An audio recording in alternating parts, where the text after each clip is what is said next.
Des sneakers comme s'il en pleuvait.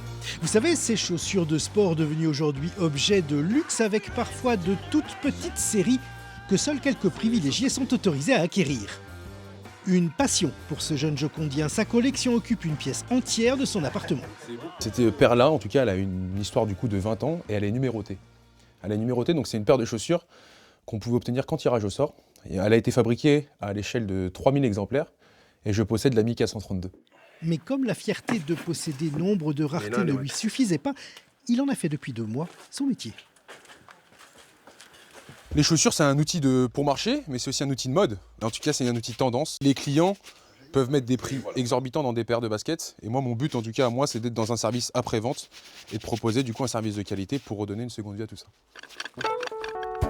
Pour entretenir, nettoyer et rénover toutes ces matières ou ces couleurs parfois très fatiguées, Samy a ses petits secrets. Je gomme en fait toute la partie d'un pour la raviver aussi. Et ensuite, je la brosserai pour lui donner, on va dire, une seconde vie et qu'elle réapparaisse beaucoup plus clean. Là, il faut vraiment travailler en minutie et vraiment aller chercher vraiment toutes les moindres traces. J'ai appris par le biais de personnes qui s'y connaissaient déjà dans le milieu, mais aussi j'ai pas hésité à aller sur internet, aussi regarder des vidéos. Résultat, sa petite entreprise a démarré sur les chapeaux de roue. Le bouche à oreille aidant, sa clientèle est déjà très variée.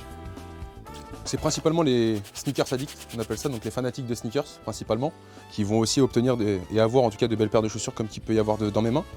Les sportifs, qui vont aussi utiliser des chaussures pour l'utilisation de leur sport, mais aussi pour la vie de tous les jours. Et en l'occurrence, les jeunes, parce que c'est une hype en ce moment qui intéresse énormément les jeunes. Le rêve de Samulo Sneakers, ça serait bien évidemment d'obtenir dans un temps très, très court, je l'espère, un commerce, afin d'accueillir mes clients de la meilleure manière possible.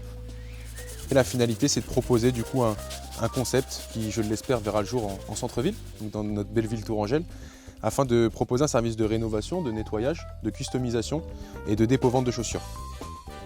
On verra où cette aventure nous emmène, mais je vais tout faire pour pouvoir continuer tout ça et exercer le métier que j'aime du coup.